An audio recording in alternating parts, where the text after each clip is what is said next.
সংবাদ সবাইকে স্বাগত জানাচ্ছি। আমি ফিরোজ তোহা। শুরুতেই সংবাদ শিরোনাম জানিয়ে দেব এই মুহূর্তে হাতে পাওয়া সর্বশেষ গুরুত্বপূর্ণ আপডেট বাংলা সংবাদ। শুরুতেই থাকছে ওবায়দুল কাদের, সাদ্দাম সহ 7 নেতার বিরুদ্ধে গ্রেপ্তারি পরোয়ানা।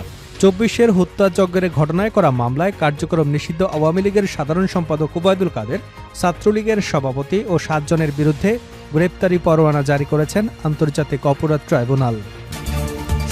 এবারে জানাবো নির্বাচন কমিশনের বিরুদ্ধে গুরুতর অভিযোগ তাসনিম জারার।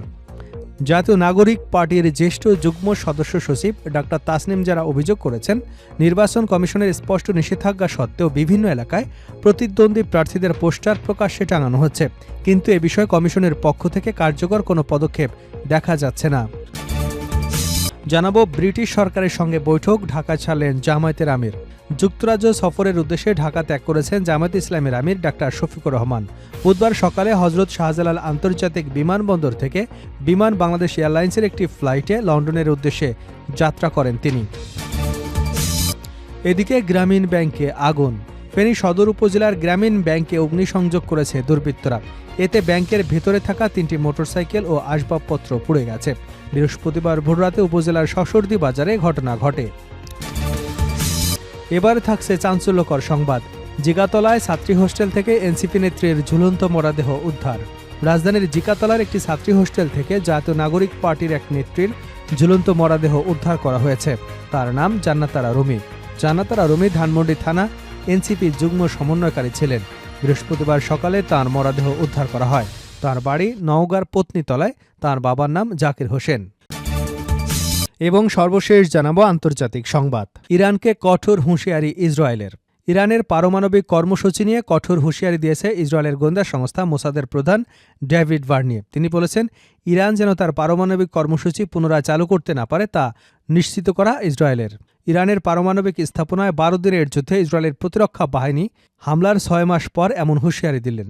জেরুজালেম মোসাদের গোয়েন্দা সদস্যরা সমমনা প্রদান অনুষ্ঠানে বার্নিয়ে বলেন, ইসরায়েলের ধ্বংসের শপথ নেওয়া একটি দেশ হিসেবে ইরান এমন মাত্রায় ইউরেনিয়াম সমৃদ্ধ করেছে যার কোনো ব্যাখ্যা নেই। সামরিক পারমাণবিক অস্ত্র তৈরির লক্ষ্য ছাড়া সুযোগ পেলে তারা দ্রুত সেই পথে এগিয়ে যাবে। এতক্ষণ শুনছিলেন সংবাদ শিরোনাম, এবার বিস্তারিত। প্রিয় দর্শক, আপনি যদি এই চ্যানেলে নতুন হয়ে থাকেন, ভিডিওটি দেখতে দেখতে চ্যানেলটি সাবস্ক্রাইব করে আমাদের সঙ্গে থাকুন। আর এই ভিডিও সম্পর্কে আপনি আপনার মূল্যবান মতামতটি কমেন্ট বক্সে জানিয়ে দিন ভিডিওটি কোন জেলা থেকে দেখছেন। ওবায়দুল কাদের, সাদ্দাম সহ 7 নেতার বিরুদ্ধে গ্রেপ্তারি পরোয়ানা। 24-এর হত্যাযজ্ঞের ঘটনায় করা মামলায় কার্যক্রম নিষিদ্ধ আওয়ামী লীগের সাধারণ সম্পাদক ওবায়দুল কাদের, আওয়ামী লীগের সভাপতি সহ 7 জনের বিরুদ্ধে গ্রেপ্তারি পরোয়ানা জারি করেছেন আন্তর্জাতিক অপরাধ ট্রাইব্যুনাল। বৃহস্পতিবার দুপুরে ট্রাইব্যুনাল 2-এর চেয়ারম্যান বিচারপতি নজরুল ইসলাম চৌধুরী নেতৃত্বাধীন বিচারিক প্যানেল এ আদেশ দেন। অন্য সদস্যরা হলেন অবসরপ্রাপ্ত জেলা ও দায়রা জজ মোহাম্মদ মঞ্জুরুল বাসিত এবং জেলা দায়রা জজ নূর মোহাম্মদ শাহরিয়ার কবির।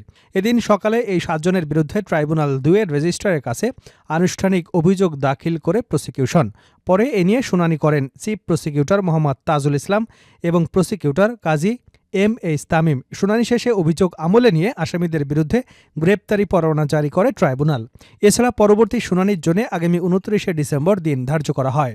আওয়ামী লীগের সাধারণ সম্পাদক ওবায়দুল কাদের ছাড়াও এ মামলায় অন্য আসামিরা হলেন আওয়ামী লীগের যুগ্ম সাধারণ সম্পাদক আফম বাহাউদ্দিন নাসিম, সাবেক তথ্য ও সম্প্রচার প্রতিমন্ত্রী মোহাম্মদ আলী আরাফাত, যুবলীগের সভাপতি শেখ ফজলে শামস পরশ, সাধারণ সম্পাদক মইনুল হোসেন খান নিখিল, ছাত্রলীগের সভাপতি সাদ্দাম হোসেন এবং সাধারণ সম্পাদক ওয়ালি আসিফ ইনান। নির্বাচন কমিশনের বিরুদ্ধে গুরুতর অভিযোগ তাসনিম জারার। জাতীয় নাগরিক পার্টির এনসিপির জ্যেষ্ঠ যুগ্ম সদস্য সচিব ডাক্তার তাসনিম জারা অভিযোগ করেছেন, নির্বাচন কমিশনের স্পষ্ট নিষেধাজ্ঞা সত্ত্বেও বিভিন্ন এলাকায় প্রতিদ্বন্দ্বী প্রার্থীদের পোস্টার প্রকাশ্যে টাঙানো হচ্ছে, কিন্তু এ বিষয়ে কমিশনের পক্ষ থেকে কার্যকর কোনো পদক্ষেপ দেখা যাচ্ছে না।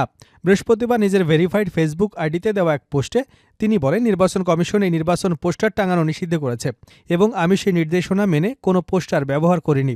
পোস্টে একটি ছবি সংযুক্ত করে তাসনিম জারা বলেন, তিতাস রোডে দেওয়ালসহ খিলগাঁও, গোড়ান, সবুজবাগ এবং মুগদা এলাকার অন্যান্য প্রার্থীদের পোস্টার দেওয়ালে ছেয়ে গেছে।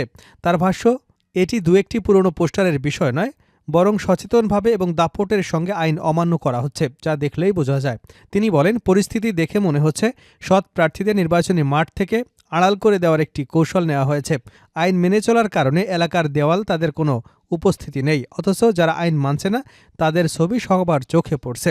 একই সঙ্গে নির্বাচন কমিশনের পক্ষ থেকে আইন লঙ্ঘনকারীদের জবাবদিহিতার আওতায় আনার সদিচ্ছা তিনি দেখাচ্ছেন না বলেও মন্তব্য করেন।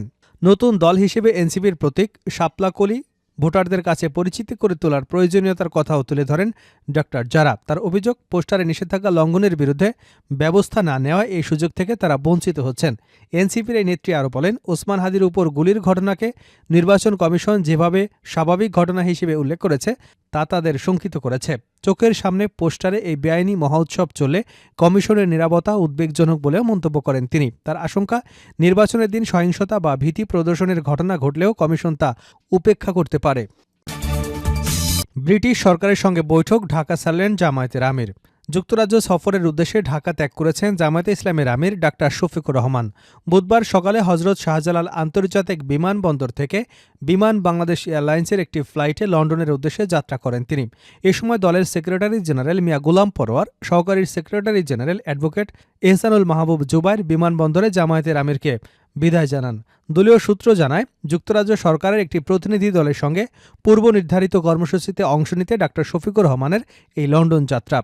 তার সফরসঙ্গী হিসেবে পিএস নজরুল ইসলাম রয়েছেন। এ বিষয়ে অ্যাডভোকেট এহসানুল মাহবুব জুবাইর জানান, ব্রিটিশ সরকারের সঙ্গে বৈঠকের একটি পূর্ব নির্ধারিত কর্মসূচি থাকায় বুধবার সকালে লন্ডনের উদ্দেশ্যে রওনা দিয়েছেন জামায়াতের আমির।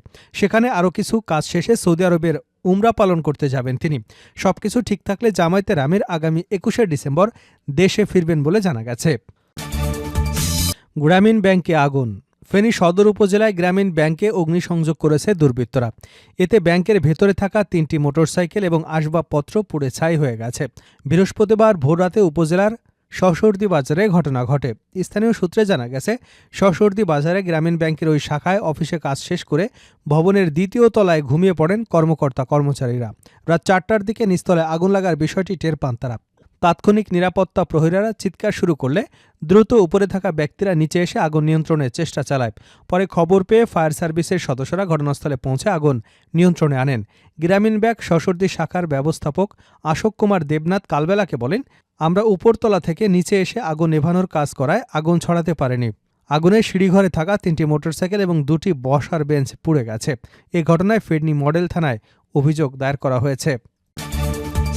জিগাতলায় ছাত্রী হোস্টেল থেকে এনসিপি নেত্রীর ঝুলন্ত মরদেহ উদ্ধার। রাজধানীর জিগাতলায় একটি ছাত্রী হোস্টেল থেকে জাতীয় নাগরিক পার্টি এনসিপির এক নেত্রীর ঝুলন্ত মরদেহ উদ্ধার করা হয়েছে। তার নাম জান্নাতারা রুমি, বয়স ৩০। জান্নাতারা রুমি ধানমন্ডি থানা এনসিপির যুগ্ম সমন্বয়কারী ছিলেন। বৃহস্পতিবার সকালে তার মরদেহ উদ্ধার করা হয়।